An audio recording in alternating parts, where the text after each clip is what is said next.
Hello, this is Stephen Childs, author of the World Fairness Agreement. I'm learning the meaning of a lot of my dreams I've had that I'm just realizing now what they mean, what it's about. Baphomet, or Baphomet, which is it? Maybe I'll say it both ways until I learn what the people agree on. Depends on whether it's a French word, then it'd be like Baphomet. So I won't worry about the pronunciation. Half of the fun of this stuff is researching it yourself. If I give you references from my research, I might interfere with you finding what you need to find by doing your own verification, finding the facts about what I'm talking about yourself. We have the internet. It's so simple to look into things. I'm glad, and I intentionally avoided too much college education because they are part of the system. There's a lot of variety. They tend to be caught up in the argument of postmodernism versus conservatism, generally speaking. So I'm not in the philosophical argument. My philosophy is stop doing other people wrong and everything works out. And there's a fact to things. So, if you want to say, well, that's I fit in some category, and I'll say, no, I don't, because I believe in absolute truth. I don't care what you think about the way I define it. It's not about the words, it's about what it means. So there's a fact to everything. And that's what truth is. Truth is the facts that are true. See, it's circular. How can you avoid that? Good luck, because maybe in your attempt to understand this, it dawns on you about the nature of reality. Buddhism helped me in this regard because it's the empty cup. There isn't anything here. So at the place where there's not anything, there's no opposition. So there's no difference between true and false because there's not anything. There isn't true and false. If there, or is there? Is nothing true? What did I just say? See what I mean? So, it's not coincidental that our language directs us to this absurdity. It can't help but direct us to this incomprehensible.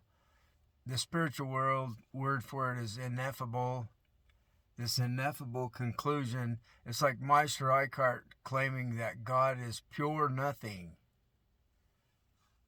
Right. Nothing has all power. It really does. And nothing is everything. Right. It really is. So some people call it that which is, as opposed to that which isn't. And I already talked about that which isn't is that which is. Wow. Enough of that. So, Baphomet. I realized I dreamed that I was Baphomet, and I told the girl, Satan doesn't have you, I have you. So I'm having this inner dialogue going on. Thoughts appear within my mind from some other mind,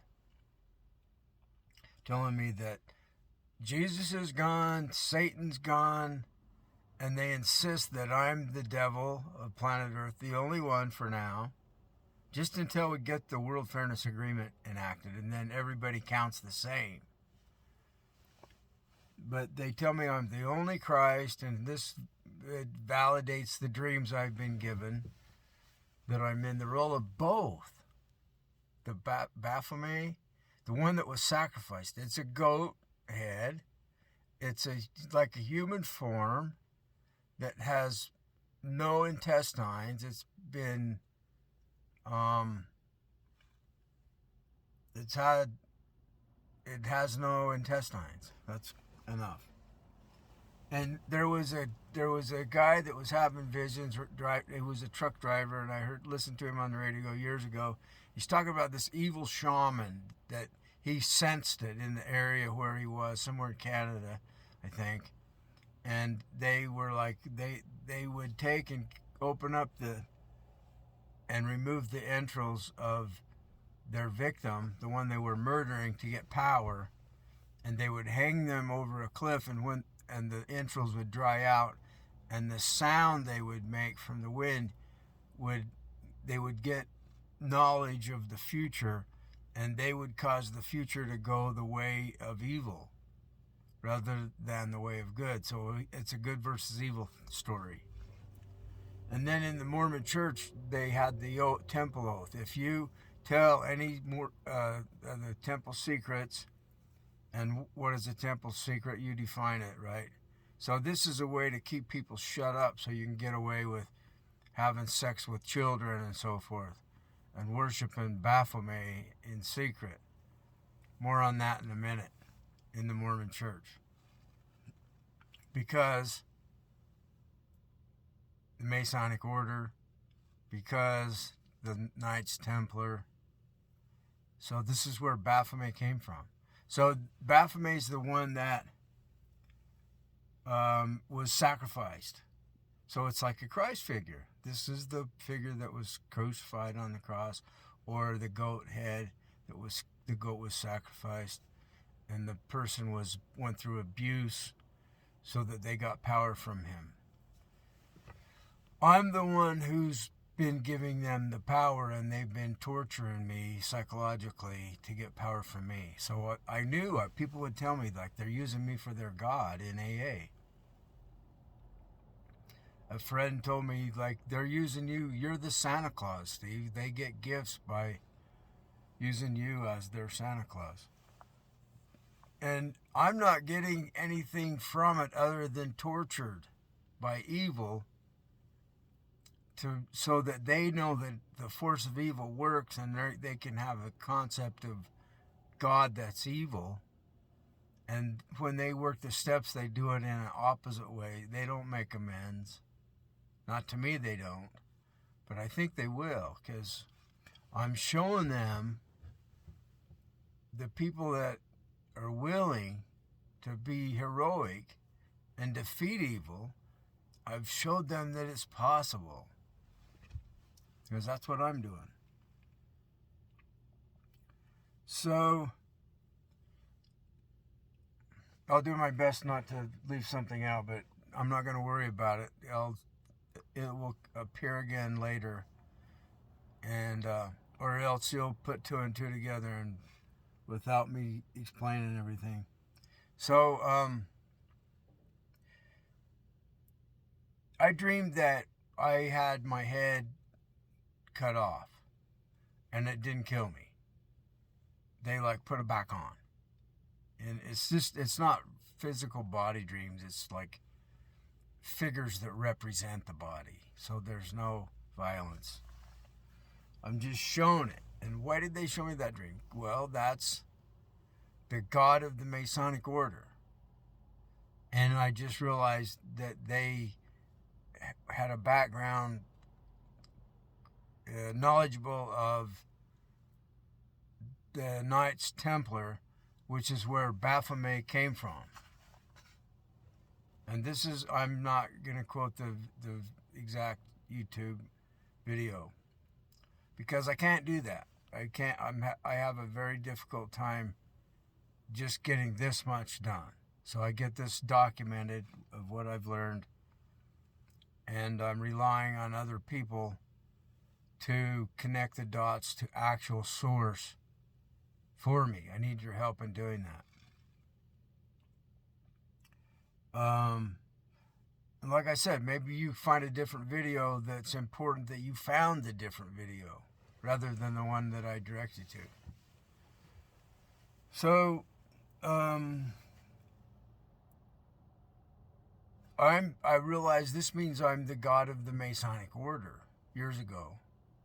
And I didn't realize the connection to Baphomet that is associated with Satanism. And this guy explains how it's more of the Knights Templar knew more about Baphomet than do the modern day Satanists, unless they are doing some research. And a lot of them have done so. They're telling me that the book called The Revolt of the Angels is the most important satanic work in modern Satanism. It was written, I think, in the 1900s. I'm not sure. A friend of mine that introduced me to Gnosticism synchronistically was trying to find some answers, because we had been talking about the Satanists that have appeared on the scene. And he finds in a library in Manta, Utah, there's a youth home, a detention home. And they had a library, and this Revolt of the Angels was there, so these people, these kids that were having trouble, were familiar with that book. And so in Utah, there's some underground Satanism that's well known. Back in the day when the Satanic Panic happened, and people had their lives ruined by actually evil Christians saying that these guys were harming children at the daycare centers. And people were imprisoned by these gang-stalking Christians that used these people for the scapegoat. And I'm also a scapegoat. So I found out that the Satanic Panic was not so much about stopping Satanists from eating babies.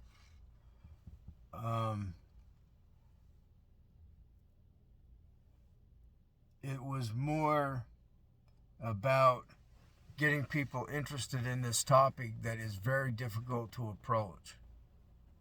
Because we're talking about people having their guts cut out in early Mormonism for not being under the thumb of the Fuhrer Brigham Young. So, and if this offends you as a Mormon, don't worry, your church has offended me deeply also. So the main thing is that we all work together to stop unfairness to our families.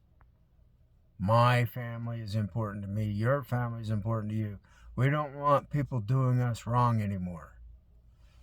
So Mormons typically are not aware that there's Satanism in the past. They know that there's the Masonic order involved. Maybe most of them do know. Maybe most of them do know their satanic religion. There's a pentagram on the temple. Joseph Smith was a Mason. The Masons worship Baphomet because of the Knights Templar. The Masons have a pentagram. So Joseph Smith was a hero character in a sense because he brought the women into the temple. And so he was I heard that the Masons did not like him, and perhaps that's part of the story of his assassination. So now I'm talking on his side for him being a revolutionary, a feminist. But in the process, he's being anti-feminist in creating polygamy. And it's a weird story how the females, they have evil side to them just like males do. And so what we're doing is we're defeating the evil. And we're establishing this fact that agreeing to not do others wrong empowers us. And we don't care how we got to this conclusion. We don't care what the characters, I'm one of the characters on planet Earth too. All of us are playing this role that was given to us, intentionally or otherwise.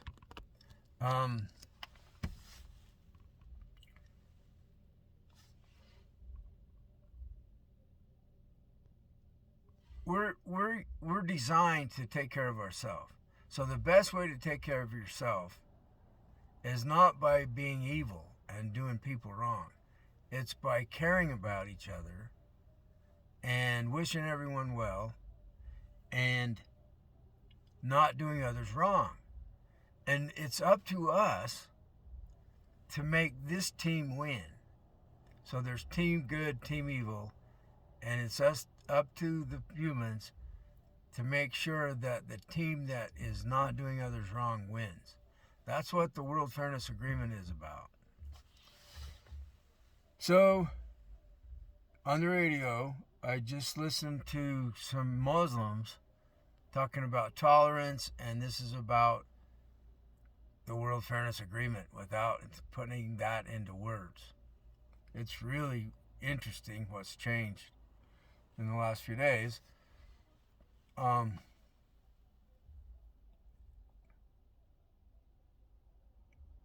The Bible talks about Isaac being sacrificed, or almost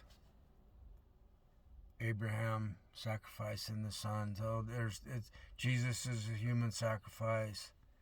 I ended up having much pain, emotional pain, in being able to start researching this topic.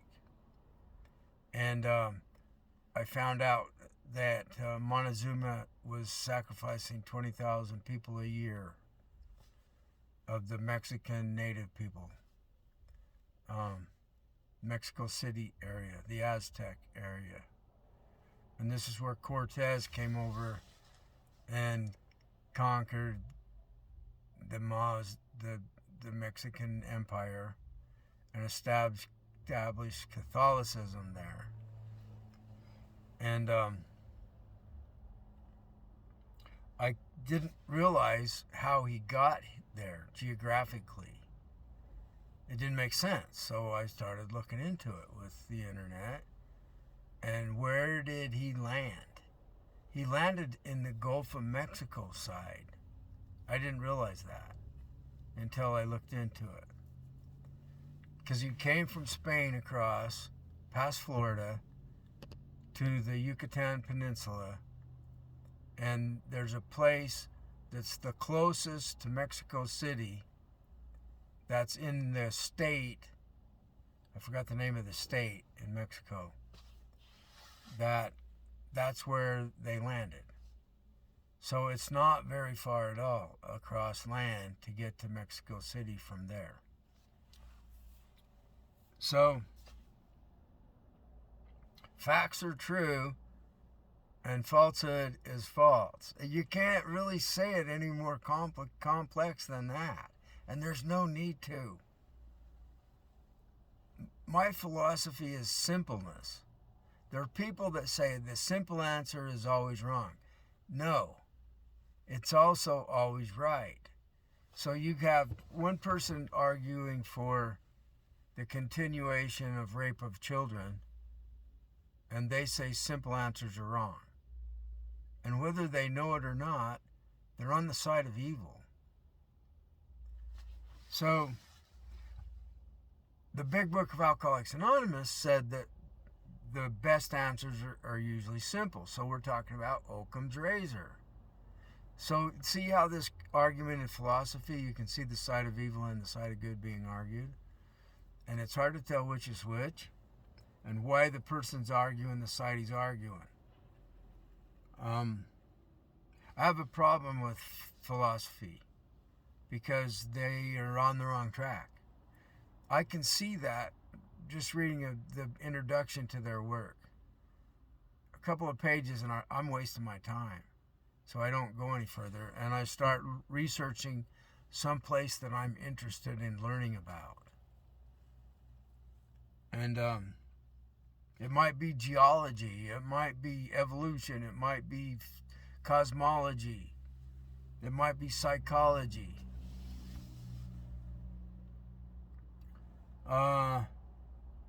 There was a book by Edward O. Wilson, and he was a born Baptist and became a biologist, and he's researching the fighting that goes on in the world of ants and in their social structure. And he said that humans are a social organism like ants. We're similar to ants in that we have a social structure where most other species don't. And his book was called Consilience and the Unity of Knowledge. And this was like an awakening feeling. I hope you know what I'm talking about. It's like where, aha, I understand reality. And it's like synergetic. The sum is greater than the part. So 1 and 1 equals 500 instead of 2 in this kind of understanding. It's the correct two items that you put together. He talked about all the areas of knowledge combined give us an insight that's greater than any of the previous. So this is like an expansion of knowledge, an expansion of understanding. And we live in a universe of expansion. And so this is expanding the mind. And there's some other things that expand your mind, if you know what I'm talking about. And this is part of religion too. The psychedelic experience is what I'm talking about. So Quetzalcoatl, the god of the Aztec native people that were not in Mexico City but up in the mountains, and they were saying that of course they surrendered to Jesus on one knee, so they don't want to be killed by them or Montezuma.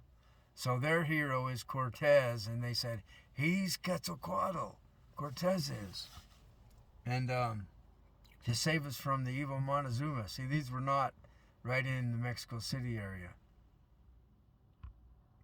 And the story of Quetzalcoatl is that he cuts his foot on a sharp rock, and the blood, and he uses spit to heal the wound, and that's the blood on the ground, and where he spit on his foot, that's where the psilocybin mushrooms grow, the magic mushroom, the sacred mushroom of Quetzalcoatl. And that substance expands your mind. You can actually see a depth to your mind that you didn't know was there. It's like you can see an infinite field of visual within the mind itself. The flat screen where your eyes are closed, that becomes three-dimensional instead of two-dimensional. And then patterns are there in this infinite vast space that is the mind itself under the effect of magic mushrooms. So then it's a progression of experience. You meet spirit beings. And I've been telling them, I'm here to defeat evil. I'm telling them right up front, I'm in a war against evil. So they treat me in a different way. You can still operate your mind under this psychedelic experience. The Church of Fairness might become a mushroom church. It's up in the air. I'm not interested in competing in a capitalistic way in selling product. I don't sell product. I know how to grow my own, and that's all I've done. So Utah, I'm very much protected by State Law 200 in having a religion that uses psychedelic substance. The Mormon Church began that way, and it also began with people knowledgeable about Baphomet because of the Knights Templar and the Masonic Order. Joseph Smith was 33rd degree Mason, what I understand. So, it's very interesting.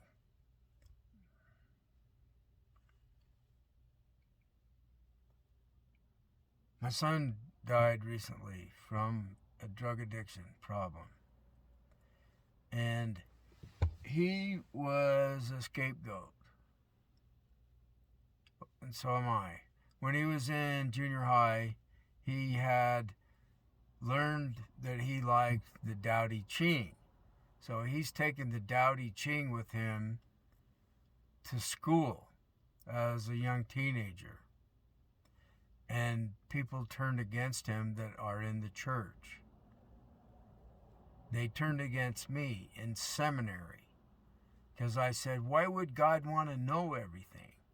He would be bored. And so I was arguing that God's not all-knowing. And I saw this spirit of attack turn against me within the seminary building of the Mormon church. I had a dream there's a monster in the church. I dreamed my mother is a monster because of the church. So evil is it's such that it needs to shut people up. It needs to silence them with fear, and it bribes them with pleasures, economic, sexual, for being part of the evil. So there's a side of Mormonism that's very evil because it's anti-knowledge, it's anti-truth, it's anti-Christ. All the Christians are. When I read Revelations, I realized the church is the Antichrist. Because I dreamed I'm the Christ. And I also dreamed I'm the Baphomet. So I'm the devil and I'm the Christ. And my spirit guides insist that I'm the only one on the planet. They like working with me more than anyone else. Because they know how I think, they know how I research, they know I'm not under anyone's thumb. And they know that I've helped them, wherever they're at, greatly. So they're as grateful to me as I am to them. So we have this unity that's happened across time and space with something we don't even know. Maybe we never know. It's like the strangest love for something that you know in your heart. You'll never know what they are, but you know you love them. It's not possible to know them because the only connection is mental. It can never be otherwise.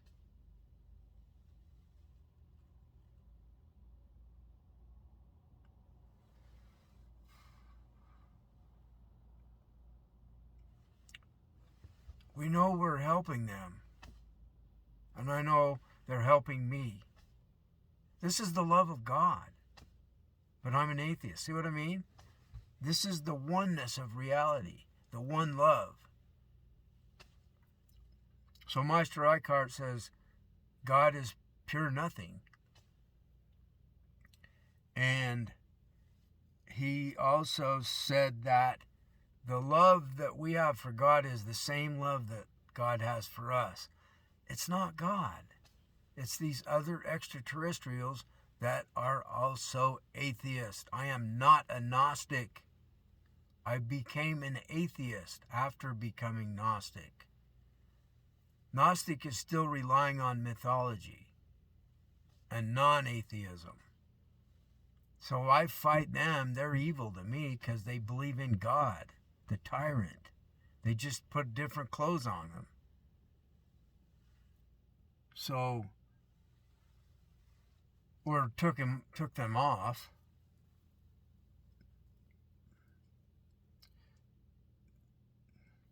If you have anything above your pursuit of defeating evil, evil will defeat you. Have a great day. Welcome. I love you.